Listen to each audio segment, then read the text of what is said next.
131편을 한 절씩 교독 후 3절을 함께 보겠습니다.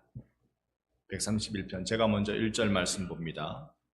여호와여, 내 마음이 교만하지 아니하고 내 눈이 오만하지 아니하오며 내가 큰 일과 감당하지 못할 놀라운 일을 하려고 힘쓰지 아니하나이다.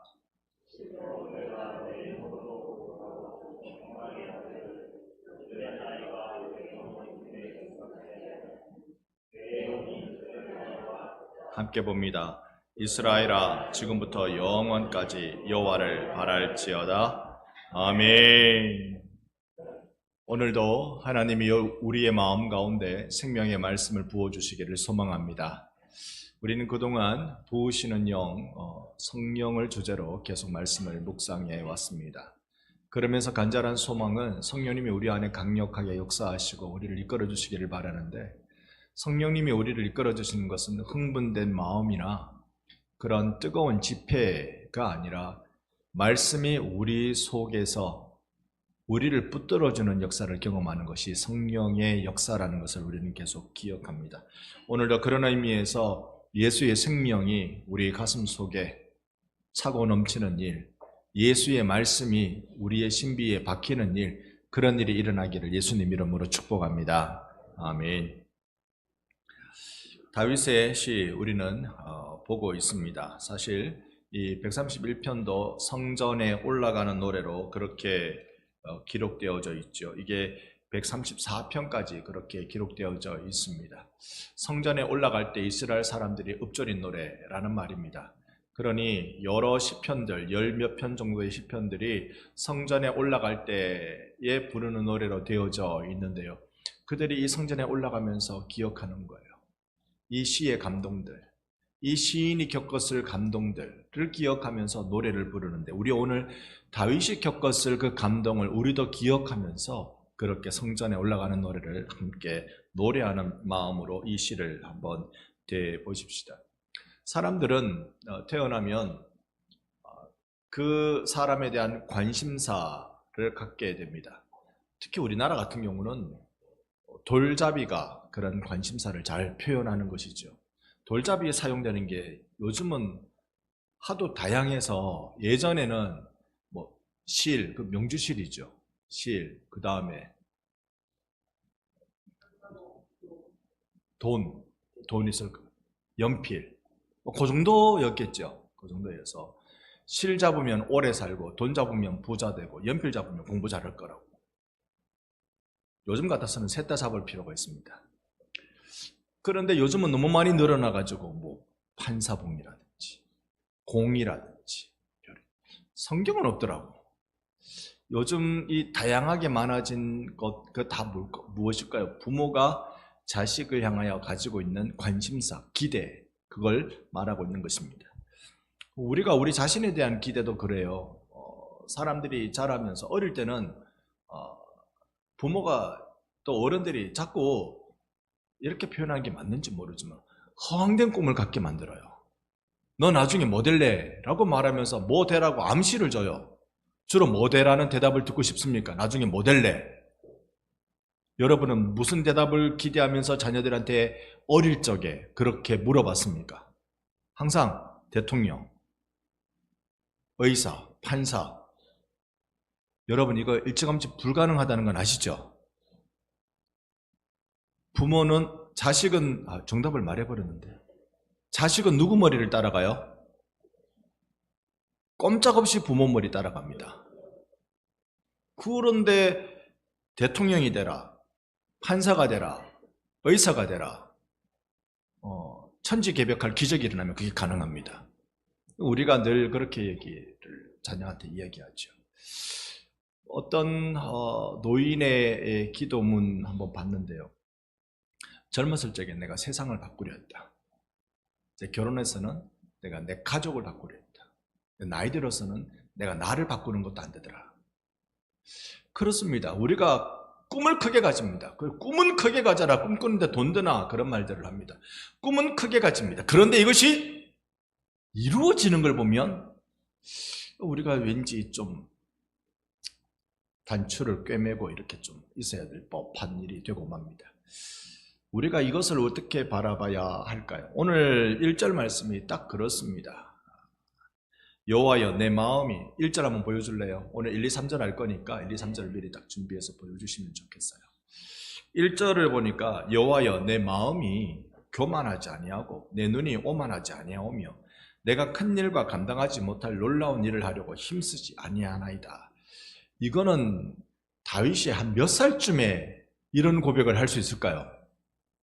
내가 큰 일 하려고 이제 내가 애 안 쓸랍니다. 몇 살쯤에? 저는 이거요 노년 때라고 생각합니다. 젊을 때는 세상을 바꿀 것 같지요. 세상을 뒤집어 놓을 수 있을 것 같아요. 그런데 살아보니 그게 아니더라. 그게 아니더라. 여기에 1절을 보니까 마음, 눈, 그리고 행함 이렇게 표현하고 있습니다. 마음은 나의 내면의 문제죠. 내면의 문제. 눈은 내 삶의 문제고 행함은 내 의지의 문제입니다. 이 모든 것들이 세월이 지나면서 필요한 건 한 가지다. 겸손하는 것밖에 없다. 겸손한 것밖에 내가 가질 것이 없다. 그걸 배우는 것입니다. 여러분 우리 신앙생활을 하면 할수록요 자꾸 물렁물렁해집시다. 자꾸 고개가 자꾸 팍팍 숙여집시다. 흔히들 벼가 익으면 고개를 숙인다 그랬습니다. 자꾸 숙여주고 이것 좀 합시다 그러면 저는 못하는데요. 시키면 그냥 할게요. 이게 우리의 정상적인 고백이라고 믿습니다. 못하는데요. 겸손입니다. 시키면 할게요. 순종입니다. 순종과 겸손이 우리 가운데 제일 필요한 일이죠. 사실 내일 시차례도 있습니다만 제가 시차례를 못 가요.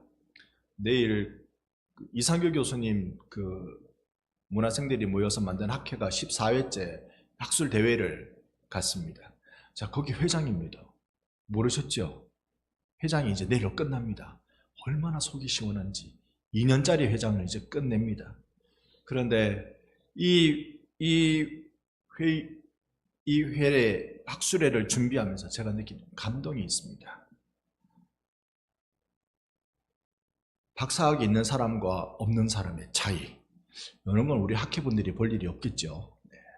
박사학위가 있는 사람과 없는 사람의 차이. 박사학위 있는 사람한테 이것 좀 해주세요. 이것 좀 해주세요라고 하면 내 잘 못하는데 시키면 할게. 박 목사가 시키면 해야지 어쩌겠노? 그래 해줘요. 박사학위 없는 사람은 네 바빠요. 이게 답니다. 바빠요. 그래서 내일 발표해 주시는 분이 누구냐? 여러분 오영기 목사님 아십니까? 아는 분만 아십니다. 오영기 목사님이 우리 교회 출신 목사님이십니다. 대구 동일교회 목회하시는 목사님이신데요. 오래전에 당신의 부친께서 돌아가셔가지고 한 2년 전인가요? 선산에 장례를 치를 때 제가 가서 또 인사도 드렸는데 그 목사님 교회에서 그 목사님의 발표를 듣습니다. 우리나라에 최초로 들어온 선교사가, 그러니까 공식 선교사 말고 최초로 들어온 선교사가 귀슬라프라는 선교사가 있습니다. 독일 사람인데요. 보령 지역에, 충남 보령 지역에 들어온 최초의 선교사입니다. 이 선교사에 대해서 이 오영기 목사님이 독일에 유학 가서 박사 학위를 받은 것이 이 귀슬라프에 대한 연구로 박사 학위를 받으셨어요. 그 내용을 내일 설명해 주시고 또 발표해 주시는 겁니다. 그래서 저로서는 아주 기대가 큽니다. 귀슬라프에 대해서 제가 이 정도밖에 모르는데 좀 깊이 들여다볼 수 있는 기회가 될 것 같습니다. 그런데 부탁하면 오 목사님이 얼마나 내가 어떻게 목사님 해주셔야 됩니다. 시키면 하지요. 다 그렇다는 게 아니라 대부분 그렇다는 거예요. 지식이 많아질수록, 특히 소위 신학이라는 학문의 지식이 많아질수록 고개가 숙여지는 분들을 전 많이 뵀어요. 많이 뵀어요. 우리가 하나님이 우리에게 처음에 큰 꿈을 주시죠. 하나님이 우리를 이끌어 가시는 방법입니다. 저는 그렇다고 믿어요. 하나님이 바울을 이끌고 가시는 방법이 늘 말씀드립니다만 바울에게 꿈과 환상을 보여주시는 거예요. 얼마나 큰 꿈을 보여주십니까? 1차 전도 여행 때 바울이 터키 지역에, 아시아 지역의 교회를 개척하는데 하는 것마다 뻥뻥 잘 되는 거예요.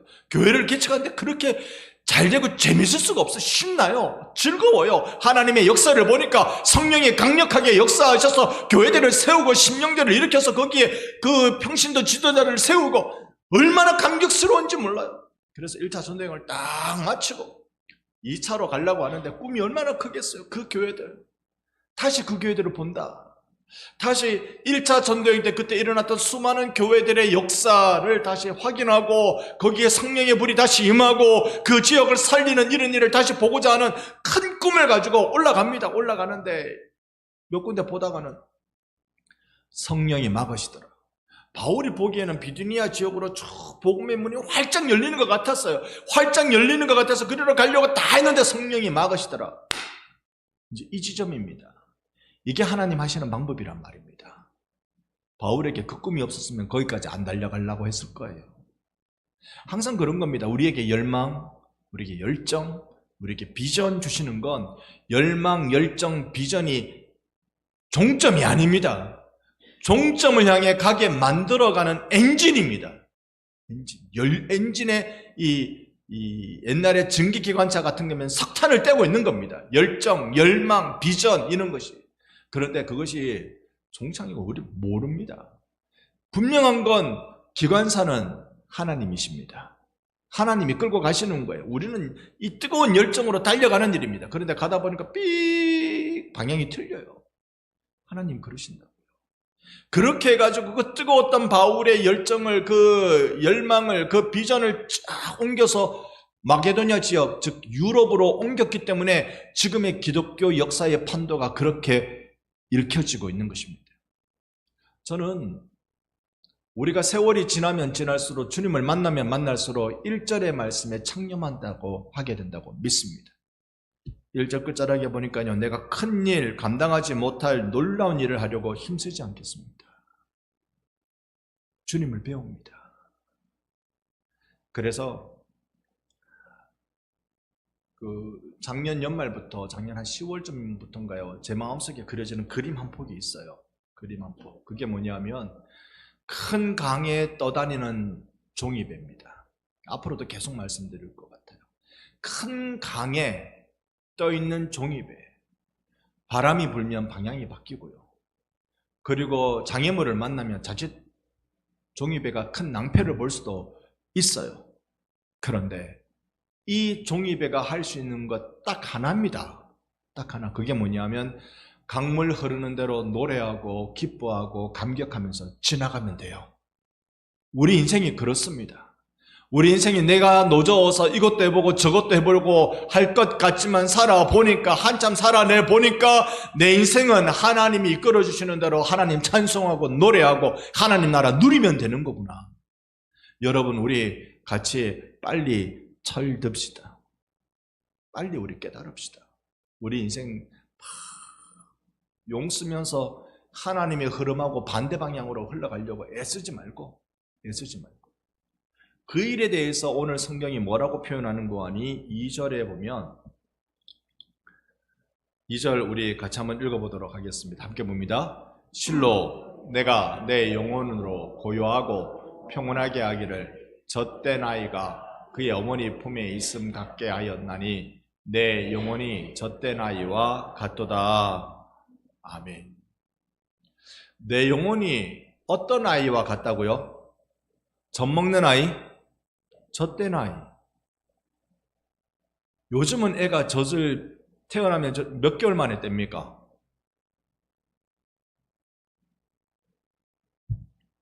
잘 모르겠으면 다시 한번 애를 우리 한번 놔보든지. 요즘은 몇 개월 만에 뗍니까? 요즘은 태어나자마자 떼기도 합니다. 초유 먹여야 된다고 애는 쓰지만, 그러나 태어나자마자 저 떼야 되는 안타까운 사정이 있는 집도 있고, 또 보통은 돌진하면 싹 뗍디다.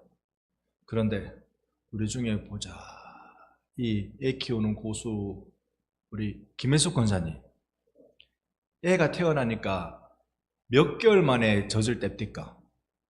보통 돌 지나고 떼고. 두 돌 때까지는요? 먹는 아도 있어요. 2돌 때까지. 누가 두 돌까지? 수석 목사님이? 두 돌까지. 근데 아프리카에 가보면요. 아프리카 이렇게 이 다큐멘터리 있는 거 보면요. 웬 아주머니가 애를 안고 있는데 애는 젖을 먹고 있어요. 근데 애가 아니라 아주머니 반만에 이게 한 3, 4살 정도 돼 보여요. 그러니까 이렇게 이제 문명이 발달하기 전 모습의 인류는요, 보통 3, 4살, 5살까지는 모유를 먹었답니다. 그만큼 오랫동안. 여기 이 성경은 거의 2000년 전에 기록된 거니까, 3000년 전에 기록된 거니까, 그 당연히 젖됐다 그러면, 이제 우리로 치면 4, 5살은 됐다. 그런 거죠. 4, 5살은. 여러분 지금 생각하니까 아우 싶으시겠지만 그 당시에는 그랬던 겁니다. 4, 5살 때까지는 젖을 먹어요. 젖을 먹을 때 어떻게 합니까? 안 주면 울죠. 안 주면 밤낮 상관없습니다. 어머니 컨디션이가 아무것도 상관없습니다. 그냥 배고프면 달라고 웁니다. 막 엄마의 젖가슴을 파고듭니다. 막 웁니다. 그러니까 하나님을 향하여서 어떻게 한다고요? 필요한 거 어디 있으면 막 주세요. 이렇게 막 달라고 떼습니다. 그게 지극히 당연한 겁니다. 당연한 겁니다. 그런데 젖을 떼면 젖 먹는 아이 때는요, 필요를 따라서 주님을 찾는데 젖을 떼면 주님을 대면하며 안식하는 것을 배웁니다. 어머니라는 걸 배웁니다. 그러니까 젖 먹을 때는 나의 공급자, 내 배고픔을 면하게 해줄 내 양식의 공급자로 하나님을 인식하는데, 젖을 떼면 내 영혼이 기댈 수 있는 분, 거기서 어머니의 심장 소리 들으며 마음 편하게 지낼 수 있는 그 상황, 그 시간, 이걸 아는 자가 되는 것입니다. 우리가 하나님 앞에서 우리는 젖을 뗀 자입니까? 젖을 먹는 자입니까? 어떻습니까? 하나님께 기도하는 우리의 모습을 보면 알아요. 어떤 분이 이렇게 말해요. 선교사님이 아프리카에서 말라리아에 걸렸는데 정말 죽을 뻔했답니다. 여러분, 말라리아가 2가지 종류가 있어요. 하나는 3일열 말라리아. 동남아시아, 서남아시아에 있는 아시아 지역에 있는 말라리아는 주로 3일 열났다가 괜찮았다가 3일 열났다가 괜찮았다가, 그래서 당장 급하지 않지만 약은 꼭 먹어야 돼요. 아니면 열기운에 죽기도 합니다. 그러니까 당장 급하지는 않아요. 약을 찾아 먹으면 돼요. 그런데 아프리카의 말라리아는요, 죽음의 위기입니다. 3일 이렇게 하는 게 아니에요. 그냥 바로 죽음의 위기에 다가가는 겁니다. 이 선교사님이 이 말라리아에 걸렸다가 큰 고생을 했는데, 그런 생각이 들더래요.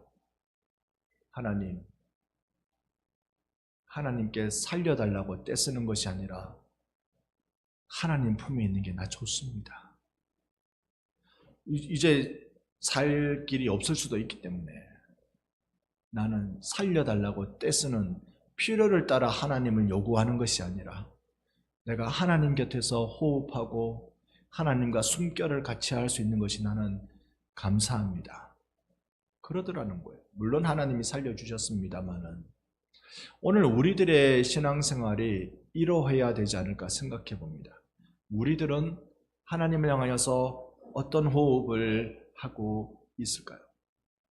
여러분, 주님 안에 있는 것만으로 여러분 안심하고 그 안에 있는 것만으로 여러분 만족이 되십니까? 그럴 수 있기를 소망합니다. 이 예배의 순간만큼 더 나에게 쉼의 시간은 없다. 더 쉼의 시간은 없다. 예배의 시간이 가장 내 영혼이 안식하는 시간이다. 그런 예배가 여러분 남은 인생 가운데는 가득해지기를 소망합니다. 우리 바쁜 것도 많고 부르짖어야 될 것도 많고 간절한 것도 많습니다. 그런데 우리가 하나님에 대해서 우리가 청구서를 올리면 하나님께서 들어주시는 그런 하나님으로 인식하는 것은 그건 아이의 신앙이죠. 젖을 뗀 자는, 그런 자는 하나님하고 함께 있는 게 그게 그렇게 좋은 거예요. 하나님하고 있는 게 좋은 거예요. 저는 이 새벽 기도회 때도 우리가 그런 연습이 되면 좋겠어요. 기도 제목을 가지고 나오지만 새벽 기도 시간에 그냥 하나님 묵상하고 하나님 생각하고 하나님이 그저 이 머리 아픈 내 인생 이 삶의 현장 그 속에서 기도하러 온 나를 만나주시면서 그저 아들아 딸들아 하나님이 함께 호흡해 주시며 같이 있어 주시며 그저 딴 거 있나요? 하나님이 다독거려 주시며 이 또한 지나가리라. 이 또한 지나가리라. 그리고 이 세월 동안 내게 가장 강렬한 세월은 주님 손잡고 걸어가는 것밖에 없어요. 가장 기억에 남는 가장 소망의 시간은 예수님과 동행하는 그것밖에 없는 것입니다. 우리 그 신앙을 연습하자고요. 호흡 연습하자고요. 숨 쉬는 연습 말입니다. 곧 끝날 테니 여러분 숨 한번 크게 한번 쉬고 봅시다. 숨 들이쉬기 시작. 내쉬기. 보니까 여러분 배가 작으시다 그죠? 그러면 좀 오늘 저녁에 다시 저녁 한 그릇 더 드시고 배를 키우십시오. 그래야 숨 쉬게 됩니다. 다시 한번 들이쉬기 시작. 내쉬고. 근데 이거 천천히 한 번만 더 해볼게요. 천천히 시작.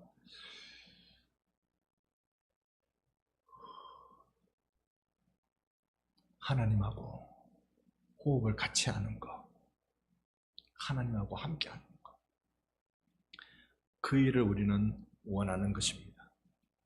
이걸 나 혼자만 누릴 게 아니라 3절에 보면 이스라엘아, 다윗이 몸담고 있는 민족 공동체잖아요. 이스라엘아, 모든 백성들아, 지금부터 영원까지 여호와를 바랄지어다. 우리들이 할 것이 주님을 바라보는 일, 붙드는 일, 바로 그것이라고 알려주고 있습니다. 우리 공동체에, 우리 반성교의 영적 기류가 이룰 수 있기를 소망합니다. 주님과 함께 호흡하는 것으로 만족하기. 인생 오래 사신 분들 다 똑같이 얘기하시던데요. 너무 아웅다웅 살지 마라. 너무 아웅다웅 살지 마라. 하나님과 호흡을 같이 하십시다. 하나님과 발걸음을 우리 한번 맞춰봅시다. 하나님하고 함께 우리 살아봅시다. 그렇게 사는 방법 중에 하나가 성령님은 어디에 임하실까라는 생각을 해보는 것입니다. 그것은 여러분 이 원숭이를 잡는 덫 아세요? 원숭이를 잡는 덫은요, 요만한 이 관 속에 뭔가 덫 속에 안에 바나나나 원숭이가 좋아하는 걸 넣어둡니다. 곡식이나 이런 걸 넣어둡니다. 그러면 원숭이가 손을 넣어가지고 콱 잡아요. 근데 들어갈 때는 요렇게 들어가는데 잡으면 못 나오는 크기 정도로 덫을 만들어요. 원숭이가 그걸 빼고 도망갈 수 있을까요? 고덫에 그대로 걸려 있을까요? 희한하게 고덫에 그대로 걸려 있답니다. 사람 같으면 빨리 놓고 이렇게 빼가지고 사냥꾼이 오기 전에 오는 소리만 들려도 도망갈 텐데, 원숭이는 이렇게 손을 놓고 자기가 목을 꽉 잡았으니까 그 다음에 이걸 못 빼고 버둥버둥거리다가 잡힌답니다. 우리의 인생이 이러고 있으면 불쌍하지 않겠어요? 성령은 움켜쥔 손에 임할까요? 편손에 임할까요? 여러분, 우리 그렇게 해보자고요. 성령님은 내가 붙들고 있는 자에게 임할까요? 맡기는 자에게 임할까요? 태상 같은 기도의 제목 하나님께 몽땅 맡기시기를 바랍니다. 십자가 밑에서 열심히 기도하고 몽땅 맡겨놓고 돌아갈 때 다시 집어넣고 돌아가지 말고 맡겨놓은 건 맡겨놓고. 여러분 자녀들 대부분 지금 눈에 안 보이죠? 다 떠났고 뭐 이렇게 눈에 안 보이죠? 하나님께 맡겨놓고. 그러면 이 손을 어떻게 해야 될까요? 이 손을 하나님 손 위에 포개어 놓는 것. 나를 사랑하시기 위해서 십자가에서 못 박히신 그 손에 다 포개어 놓은 것.